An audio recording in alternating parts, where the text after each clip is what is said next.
Oremos. Amado Dios Padre, que por medio de nuestro Señor Jesucristo el día de Pentecostés derramaste con infinito amor la gracia de tu Santo Espíritu, que es fuente brotante de vida eterna. Hoy, al leer tu palabra, te pedimos humildemente, ven Espíritu Santo, guíanos y concédenos espíritu de discernimiento, sabiduría y revelación, para que podamos conocerte y vivir conforme a tu perfecta y amorosa voluntad. Amén.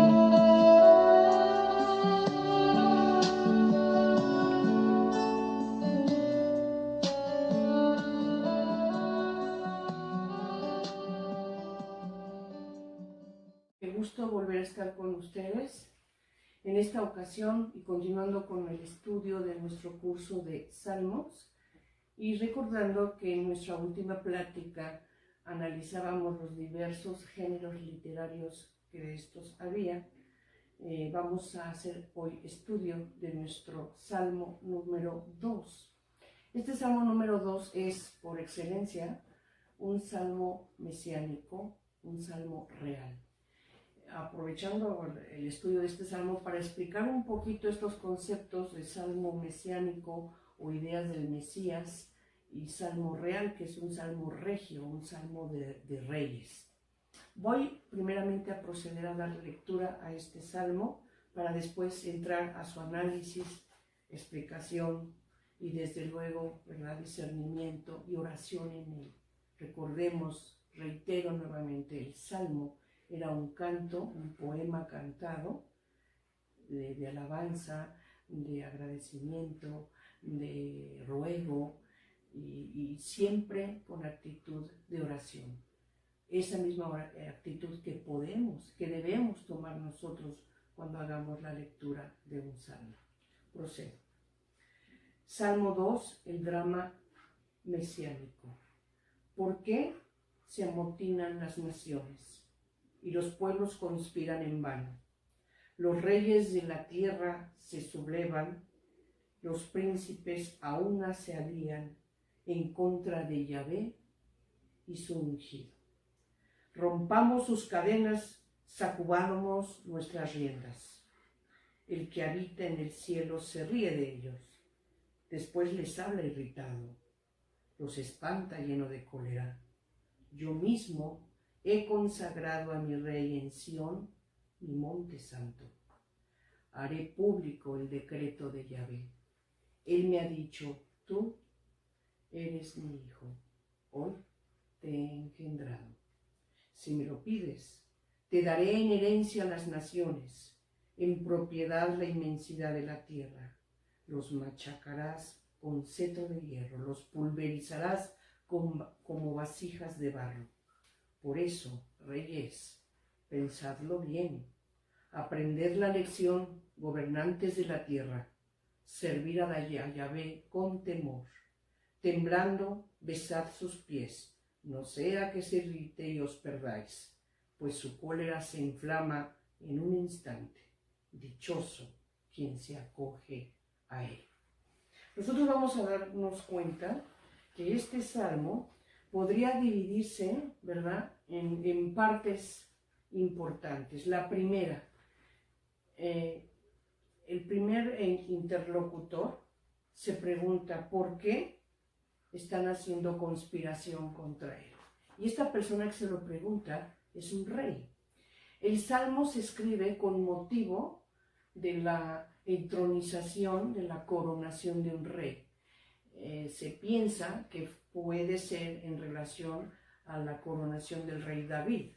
Si bien es cierto, después de un tiempo de inquietud y de incertidumbre, el rey David logró un reinado de paz, de armonía, de crecimiento, pero en un principio, sobre todo cuando toma el trono, cuando es coronado, había mucha revuelta y mucha conspiración en contra de él. Entonces se preguntaba, ¿verdad?, el rey David, ¿por qué? ¿Por qué se amotinaban las naciones y los pueblos contra él? Y se llama, vemos aquí como él dice, se amotinan y se alían contra Yahvé y su ungido. Y aquí viene el término ungido. Ungido. ¿Ungido cómo?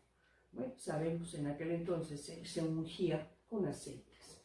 Pero el término ungido es en español, es lo que en griego sería Cristo y en hebreo Mesías.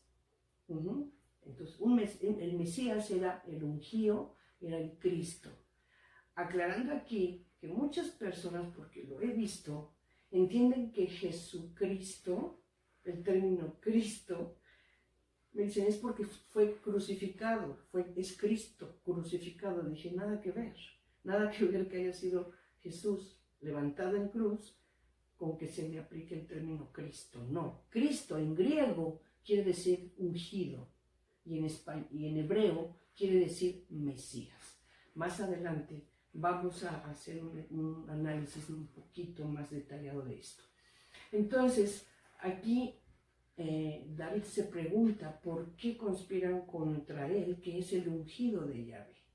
¿Sí? Él, al haber sido coronado, fue ungido por Yahvé, porque finalmente él sabía, al igual que el rey anterior Saúl, que es Dios el que elige, ¿verdad?, al rey del pueblo de la elección. El pueblo de Dios, el pueblo de Israel, ¿verdad?, quien pidió un rey. Bueno, Yahvé Dios le dice a Samuel, ok, ¿quieren un rey? Dales un rey. Samuel era el profeta. Entonces, el primer rey fue Saúl. 40 años después viene el rey David. Es precisamente aquí en donde estamos analizando este salmo. Después dice, el que habita en los cielos se ríe de ellos. ¿Quién habita en los cielos? Yahvé Dios. Se ríe de que estén conspirando contra el rey. Se ríe porque finalmente él, dueño del tiempo, dueño del poder, omnipotente, omnisciente, omnipresente, puede controlarlo y se ríe de aquellos que conspiran contra el ungido. Dice, se ríe de ellos, después les habla irritado, los espanta lleno de cólera. Yo mismo he consagrado a mi rey en Sión, mi monte santo.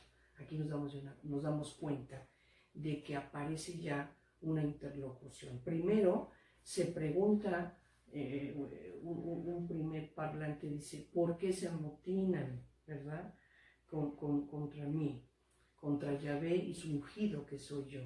Y después vemos cómo entra en la plática Yahvé y dice, yo mismo he consagrado a mi rey en Sión, mi monte santo. O sea, mi rey porque yo Yahvé lo he designado, ha sido el rey de mi elección. Hasta aquí estamos entendiendo entonces que es un salmo en donde el rey, el que está siendo subido al trono, está entronizado, y por eso que sea un salmo de corte regio. Hasta aquí entendemos que puede ser David del que se está hablando. Pero no es tanto así. Vamos nosotros a darnos cuenta que en Israel el rey era considerado particularmente amado y protegido por el Dios nacional, que es Yahvé. Entonces, una vez que Yahvé Dios elegía al rey, era amado y protegido de Dios, y por lo tanto, pues era intocable, tenía que ser respetado, tenía que ser obedecido, tenía que ser reconocido. De ahí la sorpresa que vemos aquí en el Salmo, cuando al inicio de él dice, ¿por qué se amotinan contra mí? Esto rebasa, ¿verdad?, lo que es permitido por Dios cuando me elige a mí como rey. Cuando el rey recibía la unción, se hacía vasallo de Yahvé y lugarteniente suyo en la tierra. Y por lo mismo, repito, tenía que ser reconocido, venerado, obedecido, defendido, protegido, ¿sí? no solamente de su corte, sino del pueblo. El pueblo le debía amor, le debía fidelidad. El mesianismo real aparece con la profecía de Natán, específicamente en el segundo de Samuel, capítulo 7, versículo 14. La profecía de Natán nos dice que Yahvé Dios le ha prometido a David que siempre habrá descendencia davídica en el trono y que siempre en esa descendencia davídica va a llegar un momento, ¿verdad?, en el que un rey de descendencia davídica se va a sentar en el trono, ¿verdad?, eternamente, gobernando con todo poder, con toda autoridad, para siempre. Entendiendo esto como un para siempre terrenal, como un para siempre de gran éxito, de gran conquista, de gran liderazgo, de poder político, de poder económico, de dominio, tanto que se va a extender al mundo entero. Entonces, el pueblo de la elección, el pueblo de Dios, Israel, se tenía la esperanza en esto, se abrazaba a esto, sobre todo cuando cae la ciudad santa, Jerusalén, bajo el dominio de Babilonia. La esperanza del pueblo judío era precisamente esta promesa, ¿verdad?, que encontramos en 2 de Samuel 7:14, en la que Yahvé Dios le dice como promesa a David: yo seré para él, o sea, para la descendencia davídica, yo seré para uno en exclusivo, en uno en particular, ¿verdad? Yo seré para él un padre y él será para mí mi hijo. Repito, esto mantuvo la esperanza en el pueblo hebreo, sobre todo cuando sufre la deportación, el destierro. Después vamos a ver cómo podemos encontrar en el versículo 7, ¿verdad? Versículo 7, cómo da un giro total este salmo. Y este versículo 7 es clave para poder entender el verdadero significado, ¿verdad?, teológico profundo que tiene este salmo. Y dice: haré público el decreto de Yahvé. Él me ha dicho: tú eres mi hijo, hoy te he engendrado.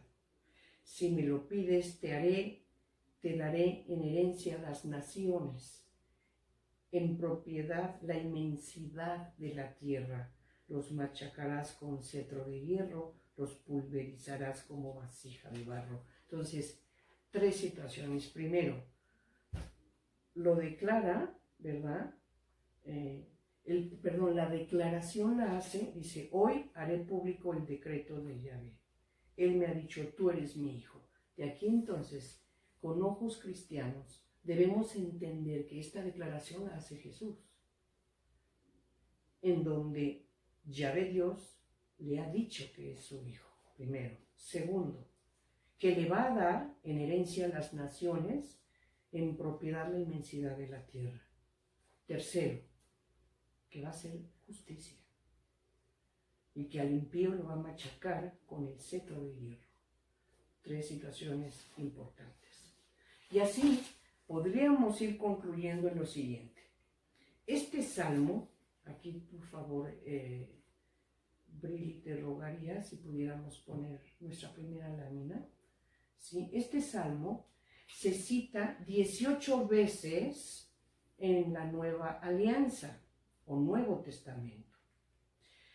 Relata el drama mesiánico. Es un salmo real por excelencia, o sea, está hablando de un rey, de su coronación, de su entronización.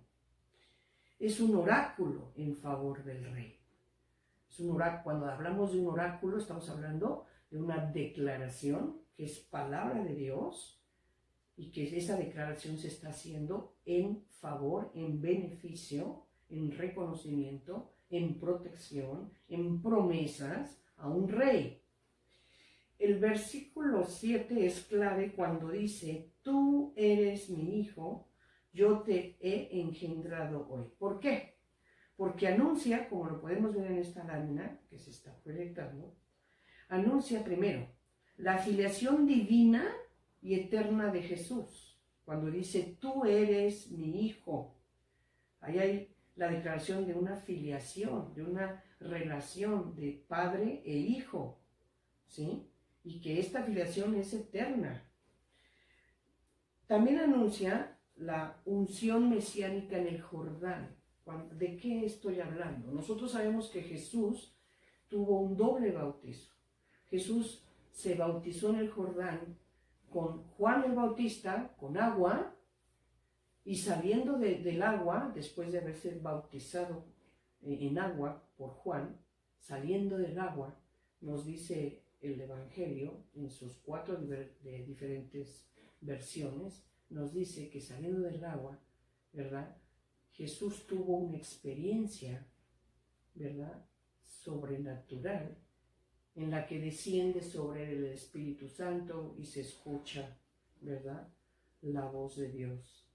Ahorita vamos a explicar esto. Entonces, tiene que ver esto mucho con este versículo 7, con su unción mesiánica en el Jordán. Después, también importa su manifestación en la gloria de la transfiguración, ¿sí? Cuando sube al monte elevado, acompañado de Pedro, de Juan, de Santiago, ¿verdad? Y se transfigura, sus ropas cambian a un blanco, a una blancura de luz, de resplandor, que pone o hace de manifiesto la presencia de Dios, y se ve ahí que aparecen al lado de Jesús, como lo vamos a ver un poquito más adelante, a Moisés y a Elías que están conversando con él. Y por último, este versículo 7, bueno, pone también de manera clara y frontal el sacerdocio eterno de Jesús. Así entonces Dios Padre ha dado a Jesús en herencia las naciones y en posesión los confines de la tierra, ya que Él tiene la victoria definitiva sobre todos sus enemigos. Pasando a nuestra siguiente lámina, vamos a explicar, apoyándonos de lo que se está proyectando, del verdadero significado profundo, el significado teológico del bautismo que tuvo Jesús en el río Jordán, ¿sí?, del que ya hablamos hace unos momentos con Juan el Bautista. Jesús tuvo una fuerte y trascendental experiencia acerca de qué, como ya dije, su filiación divina y su futura misión que debía iniciar de manera inmediata. Quiero aclarar esto. Jesús, cuando nace y es niño, por favor, no podemos pensar que él a sus hermosos 8 años podía saber que él iba a ser, o él era el Mesías esperado. Él podía saber que iba a llevar a cabo una encomienda de Dios, un ministerio tan importante como era proclamar el reino de Dios, y que finalmente para redimir al mundo del pecado, pues iba a ser levantado en cruz para morir en ella y después resucitar, venciendo la muerte, venciendo el pecado, venciendo el maligno, como un triunfo total sobre él, y regresar al Padre para ser exaltado y glorificado. No, Jesús a sus 8 años no lo sabía. Tenía, ¿verdad? Tenía esa idea, ese sentimiento. Lo vemos cuando a los 12 años va al templo, sus padres pensando que va en la caravana de regreso a su hogar, se dan cuenta que Jesús no viene con ellos, después de que habían ido al templo a celebrar algunas fiestas, en especial a los 12 años de Jesús, el Bar Mitzvah. Jesús se queda en el templo sorprendiendo a los sabios de la ley, sobre su conocimiento de la ley, de la Torá, de los escritos. Entonces, Jesús se sabía ya, algo en su interior le decía que tenía una afiliación especial con Yahvé Dios, pero no más. Él le tenía amor a Yahvé, obediencia, vivía en santidad. ¿Por qué? Porque desde su encarnación en el seno de nuestra Santísima Siempre Virgen María, bueno, él ya tenía en él la infusión del Espíritu Santo. Entonces, esa infusión del Espíritu Santo que tenía desde su encarnación era la que le permitió vivir siempre en santidad, le permitió siempre vivir sin pecado y le permitió saber que tenía una filiación especial con Dios. Y es hasta su bautizo en el Jordán cuando, si quieres podemos regresar, para que no se cansen de ver la lámina. Podemos regresar, gracias. Entonces, es precisamente en su bautizo en el Jordán cuando él sale del agua y escucha la revelación de Dios que le dice: tú eres mi hijo amado, ¿sí?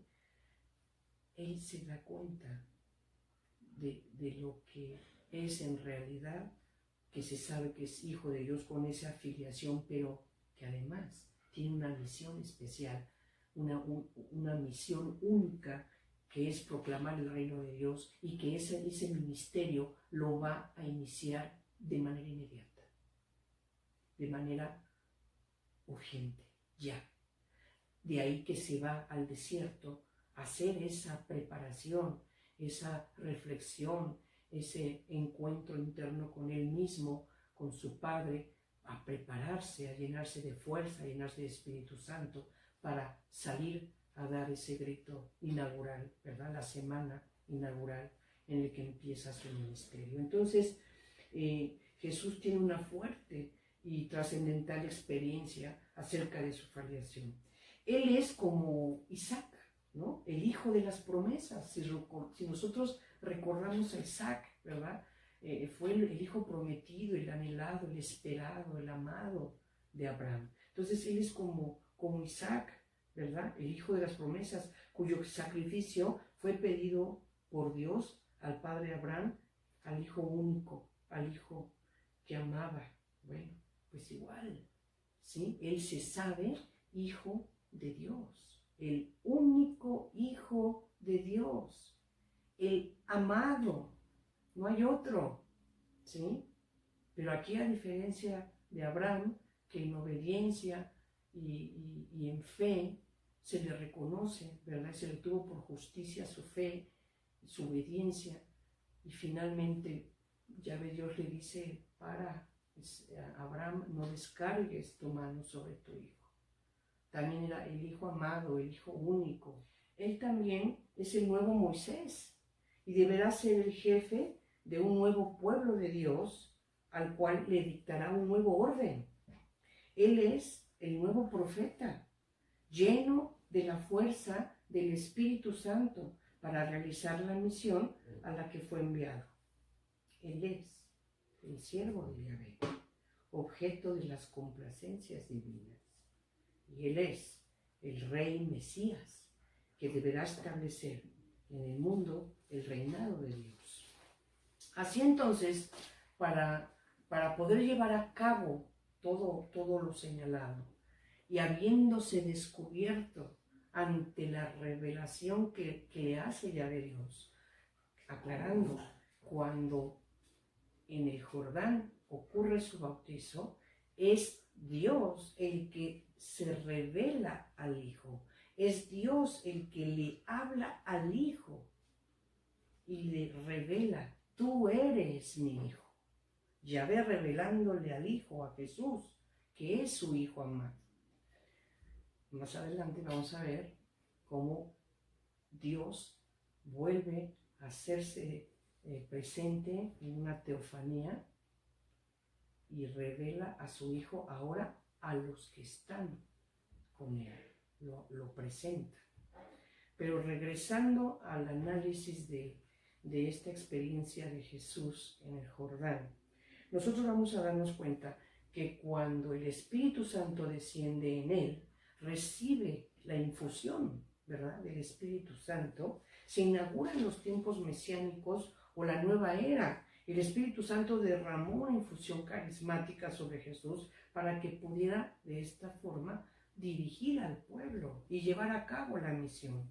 Y tener un espíritu de sabiduría e inteligencia, un espíritu de consejo y de fuerza, un espíritu de ciencia y temor de Yahvé, un espíritu de fortaleza, de misericordia, de compasión, de solidaridad, que se llenaba Jesús de todo esto para poder evangelizar a los pobres, sanar los corazones rotos, liberar a los cautivos, dar vista a los ciegos, pregonar un año de gracia de parte de Dios y consolar a los sumergidos en la aflicción, recordando desde luego a Isaías 61, versículo 1 al 3, y a Lucas en su capítulo 4, versículos 18 a 19, cuando llega a la sinagoga de Nazaret, donde él creció, donde lo conocían,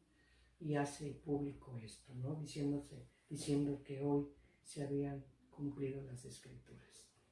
Así entonces, Jesús, con toda esa fuerza del Espíritu Santo, lleno de sabiduría, de inteligencia, de espíritu de consejo y fuerza, que los puso de manifiesto como ejemplo, cuando nos muestra ese espíritu de sabiduría e inteligencia, que es un carisma dado por el Espíritu Santo, ¿verdad?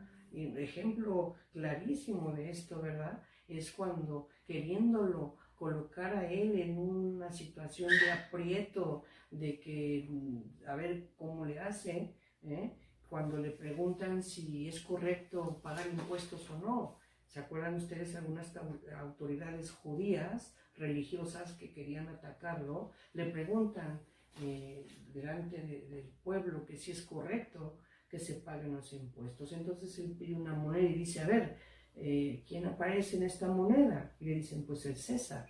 ¿Ok? Pues dale al César lo que es del César. Ahí mostró como un ejemplo muy sencillo, ¿verdad?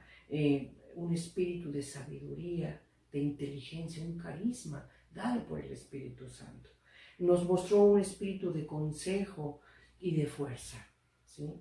Ejemplo de este espíritu de consejo y de fuerza es cuando está caminando en el mar, ¿verdad? Y lo ven, y los discípulos que están en la barca le dicen, es un fantasma. No, lo reconocen, es Jesús, es el Señor. Y entonces Pedro le dice, haz que vaya a ti. Y Jesús le dice, ven. Baja Pedro de la barca, empieza a dar unos pasos, pero finalmente la fe le falla y se empieza a hundir. Jesús lo levanta y le dice, ¿por qué has fallado? ¿Por qué te faltó la fe? Ahí está mostrando, ¿verdad?, un espíritu de consejo, pero de fuerza, ¿sí? Y en fin, estos carismas, el Espíritu Santo en una infusión llenó a Jesús de todo esto para poder llevar a cabo el ministerio para el cual había aceptado venir a la tierra para redimir a la humanidad proclamando el reino de Dios. Pero bueno, en el anterior estudio hemos visto cómo Dios se revela a su Hijo. Pero ahora, en la transfiguración de Jesús, que lo vemos en los evangelios, vamos a ver que en cuanto a la transfiguración de Jesús, que ocurrió en el monte Tabor, aunque algunos piensan que pudo haber sido en el monte Hermón, podemos advertir que la persona divina de Jesús se exterioriza. O sea, Jesús en su naturaleza divina se hace visible, ¿verdad? Como apareciendo en una vestidura blanca, llena de luz, de resplandor, haciendo manifiesta la presencia de Dios. Y aquí vemos cómo al mismo tiempo aparece la figura de Moisés, el padre de la ley, y aparece la figura de Elías, ¿verdad? El padre del profetismo, que estaban conversando con él. Conversaban con él, y Lucas nos dice que en su evangelio que conversaban acerca de su próxima partida que tendría lugar en Jerusalén.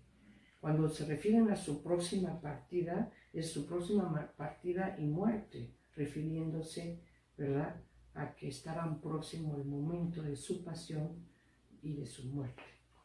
Entonces, aquí nos damos cuenta que se escucha una voz, según el relato de los evangelios, que se escucha una voz en donde ya no le dice, tú eres mi hijo amado. No, ahora la voz que se escucha es la del Padre, la de Yahvé, que le dice, este es mi hijo amado, escuchadle. Entonces ya no se está dirigiendo a su hijo ya se había revelado, ya le había mostrado a su hijo que él era el Padre, que él era el Hijo y que tenía una misión, ¿verdad?, por realizar.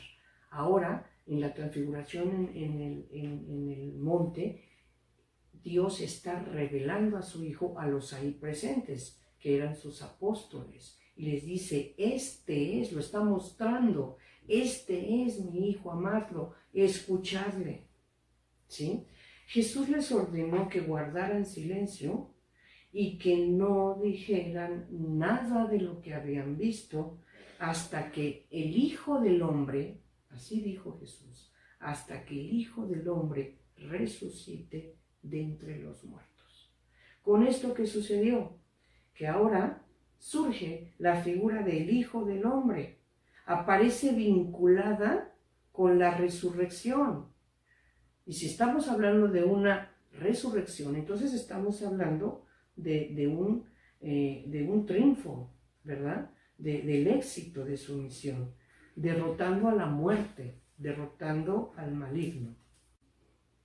Esto que hemos señalado, pues nos recuerda obviamente los oráculos mesiánicos de 2 de Samuel 7:13, ¿verdad?, en el que Natán, el profeta, le hace saber a David la promesa mesiánica, la promesa davídica de que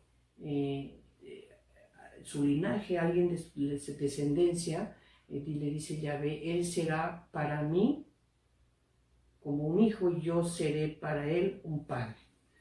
Nos recuerda también a Moisés, profeta de Dios, de Deuteronomio 18:13, en el que se señala que se suscitará un profeta, ¿sí? Y obviamente los poemas del siervo de Yahvé, ¿no? El de Isaías 42:1. Sí me gustaría darle lectura. Vamos rápidamente, por favor. Refiriéndonos a la profecía de Moisés, es Deuteronomio capítulo 18, versículo 15, dice, yo les suscitaré de en medio de sus hermanos un profeta semejante a ti. Pondré mis palabras en tu boca y él les dirá todo lo que yo le mandé. Y él les dirá todo lo que yo le mandé. Y yéndonos a Isaías 42:1, tenemos aquí, bueno, aquí me salió primero la de 2 de Samuel 7:14. Vamos a ver. Le doy lectura. Repito, segundo libro de Samuel, capítulo 7, versículo 14, y dice, yo seré para él un padre y él será para mí un hijo si hace algo malo. Bueno, ¿sí? Entonces, en estas lecturas nosotros podemos ver la promesa davídica que sustentó en esperanza por muchos años al pueblo de Dios, ¿no? Ok, vámonos ahora a los poemas del siervo de Yahvé, ¿no? Después vamos a ver el del siervo sufriente. Ahorita vemos a Isaías 42:1. Isaías 42:1 dice: este es mi siervo, a quien yo sostengo, mi elegido, en quien me complazco. He puesto mi espíritu sobre él para que dicte el derecho a las naciones. Entonces, pues bueno, conclusión: Jesús es el Mesías, el profeta y también el siervo de Yahvé. ¿Qué más podemos señalar? Por favor, si pudiéramos poner nuestra siguiente lámina para poder hacer un análisis más comprensible en relación a la exaltación de Jesús a la derecha del Padre y su unción con el Espíritu Santo. El misterio de la glorificación de Cristo culmina en el cielo. Vamos a ver por qué. Podemos darnos cuenta que Jesús, y ya no voy a hablar de su muerte y de su resurrección, de esto, es importantísimo, base de la fe cristiana, del querigma, ¿verdad? Nuestra fe se sustenta, se sostiene en el saber con certeza que Jesús murió y resucitó. Ese es el querigma, base de nuestra fe. Bueno, con base en eso, nosotros sabemos que Jesús subió al cielo, ¿sí? Subió al cielo y recibió el Espíritu Santo como una promesa del Padre, ¿sí? Y con esto, o sea, al haber recibido Jesús, ¿verdad?, la promesa del Padre, o sea, el Espíritu Santo se derramó en él, y con esto, ¿verdad?, sí podemos entender que Jesús fue entronizado en el cielo como Señor y como Rey, que recibió del Padre todo el poder en el cielo y en la tierra.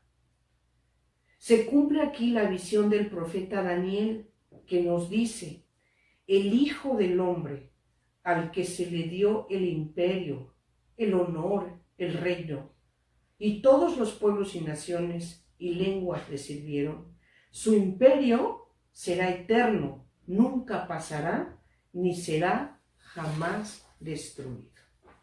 Pero cuidado, no es solamente así el triunfo. Antes de llegar a ese triunfo, si pudiéramos pasar a nuestra siguiente lámina. Gracias.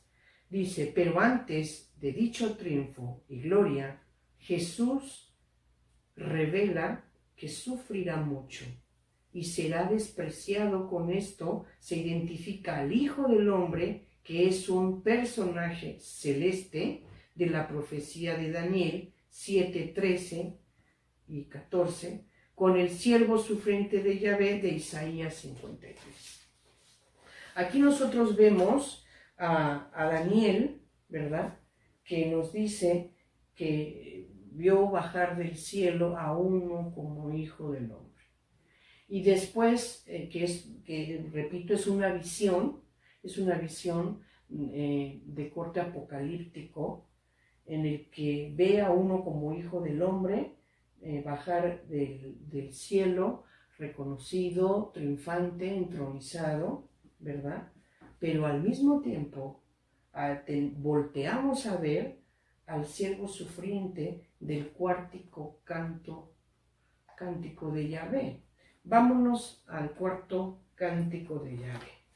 Aquí tendríamos que decir, ¿verdad?, en relación a este cántico, pues que para los cristianos, para nosotros los católicos, es claro, ¿verdad?, el personaje de quien se está hablando en este cuarto canto del siervo de Yahvé. Es Jesús, no hay duda. Esa es la verdad. Esa es la verdad. Para un judío esto es de lo más oscuro, ¿verdad? No pregunten y no van a saber explicarlo. Su fe, o más bien su falta de fe, no se los permite, ¿verdad? Vamos a darle lectura. Es desde el capítulo 53, versículo 4 me gusta, dice, y de hecho, estamos hablando de Jesús y estamos hablando de su pasión, no hay más, Está Jesús en la cruz, está sufriendo su pasión, ¿verdad? Es parte del paso de la Pascua, y dice así, capítulo 53, versículo 4 de Isaías, y de hecho, cargó con nuestros males y soportó todas nuestras dolencias. Nosotros le tuvimos por azotado, herido por Dios y humillado. Mas fue herido por nuestras faltas, molido por nuestras culpas. Soportó el castigo que nos regenera y fuimos curados con sus heridas. Todos errábamos como ovejas, cada uno marchaba por su camino y Yahvé descargó sobre él la culpa de todos nosotros. Fue oprimido y humillado, pero él no abrió la boca. Como cordero llevado al deshuello, como oveja que va a ser esquilada, permaneció mudo sin abrir la boca, detenido, sin defensor, sin juicio. ¿Quién se ocupó de su generación? Fue arrancado de la tierra de los vivos, herido por las rebeldías de su pueblo. Pusieron su tumba entre malvados, por sepultura entre malhechores.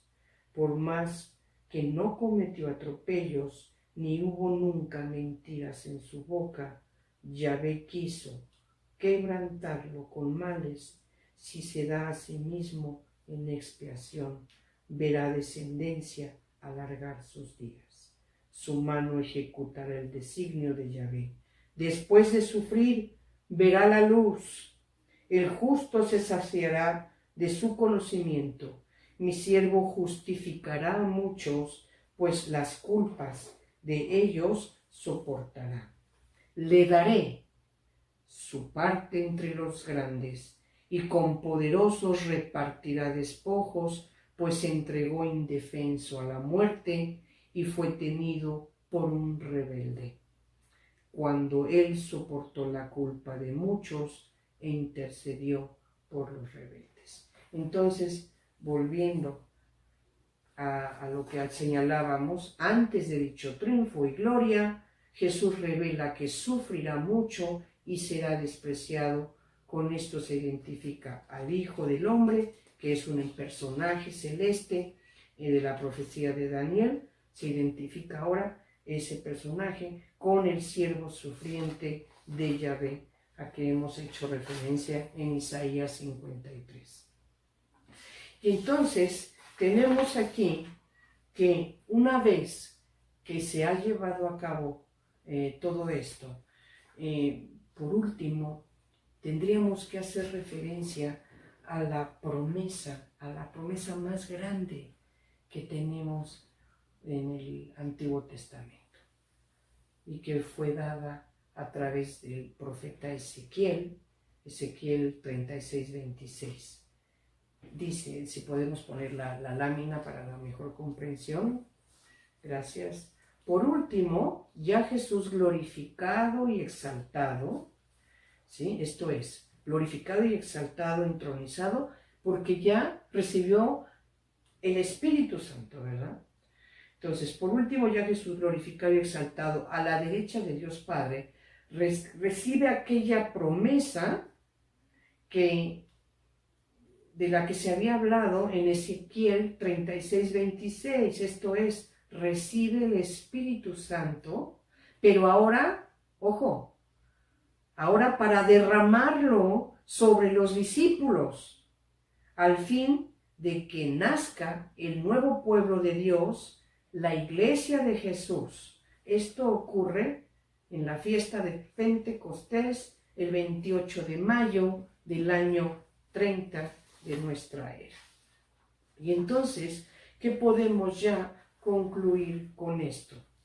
Jesús es el Mesías, el ungido con el Espíritu Santo, conservando su naturaleza humana y divina, o sea, Jesús 100% hombre, 100% Dios, y que por decreto de Dios Padre es y será para toda la eternidad el Señor de señores, el Kyrios, Señor de señores, Rey de reyes, sacerdote eterno, y alcanzando el punto culminante de su misión y glorificación conforme al perfecto y amoroso plan que desde toda la eternidad tuvo el Padre para con su Hijo.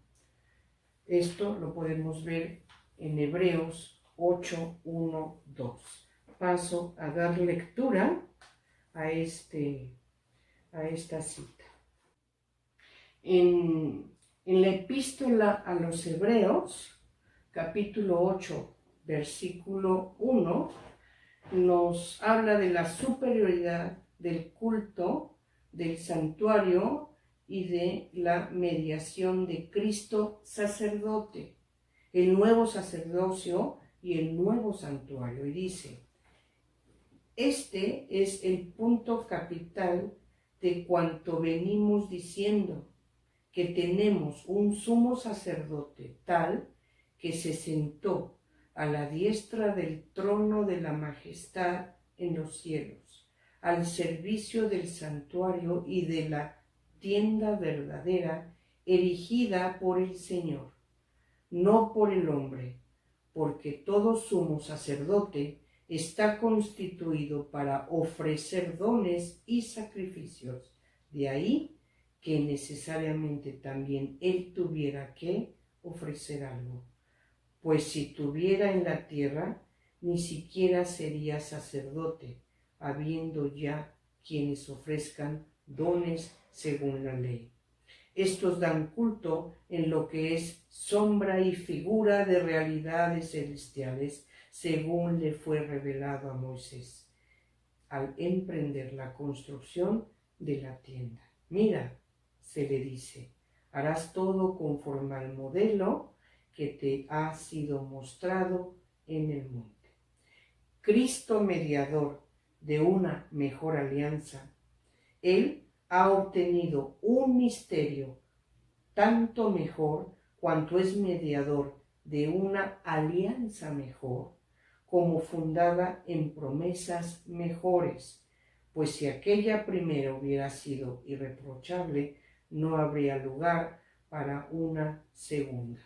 De aquí que podemos concluir entonces, como lo señalamos en un principio, ¿verdad?, de cuál era la misión que Yahvé Dios le había encomendado a su Hijo, ¿verdad?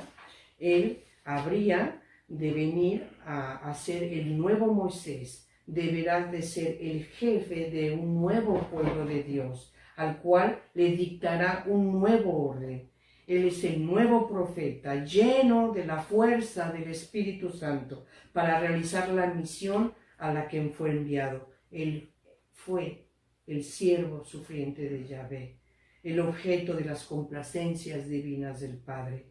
Él es el Rey de reyes, el Señor de señores, el sacerdote eterno.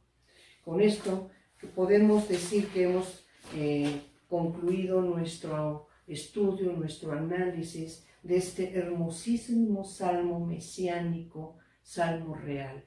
No nos resta ahora, conociendo ya el significado teológico profundo de este hermosísimo salmo, entrar un momentito en oración. Y para eso, pues me permití volver a seleccionar para ustedes el canto benedictino de un salmo.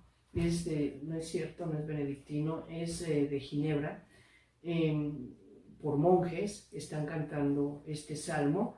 Me permito ponerles el texto para que en oración, en un momento de conversación con Dios, podamos ir escuchándolo, entremos en sosiego, ¿verdad?, en el secreto de nuestro cuarto, de nuestro corazón, en oración. Escuchemos este salmo, mismo con el que me despido, pidiendo a Dios nos llene de su Santo Espíritu para poder discernir su palabra, en especial este salmo, en su perfecta y amorosa voluntad. Porque se amotina toda nación, porque los pueblos piensan vanidades, los reyes del mundo harán rebelión y conspirarán muchas majestades contra el Señor y contra su ungido, diciendo todos: venid a quebrar las cadenas que Él nos ha metido. Sus duras cuerdas vamos a arrojar. El que mora en los cielos se reirá y risa tendrá el Señor soberano, pues de todos ellos se burlará y con furor hablará a los humanos,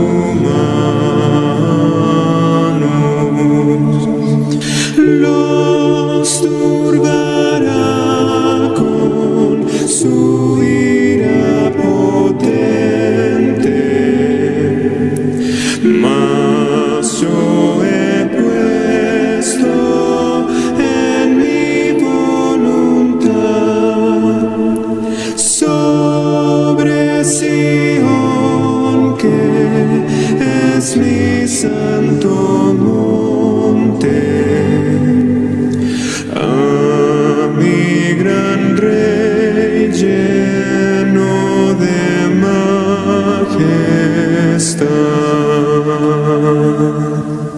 Yo muy solemne voy a publicar el decreto, pues el Señor me dijo: hoy aquí vengo yo de engendrar, si solamente tú eres mi hijo.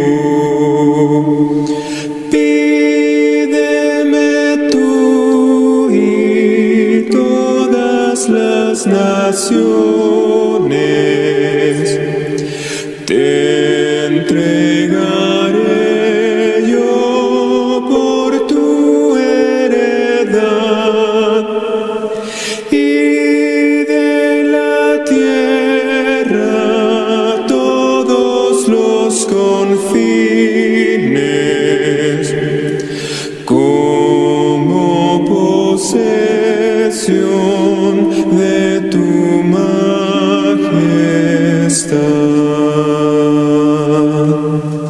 Pues en tu justicia los quebrarás totalmente con la vara de hierro. Asimismo los desmenuzarás como vasija de alfarero.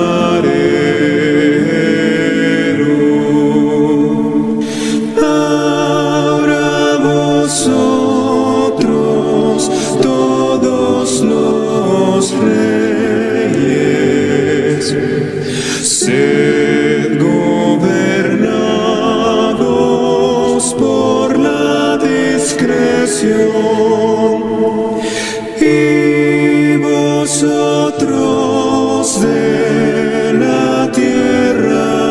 los jueces. Oh, admitid su amonestación. Resolved servir siempre al Señor con verdadero temor reverente, y estad alegres con gran temblor. También honrad al Hijo solamente, para que no se enoje el Santo,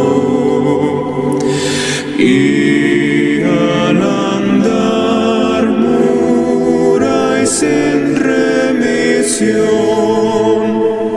pues su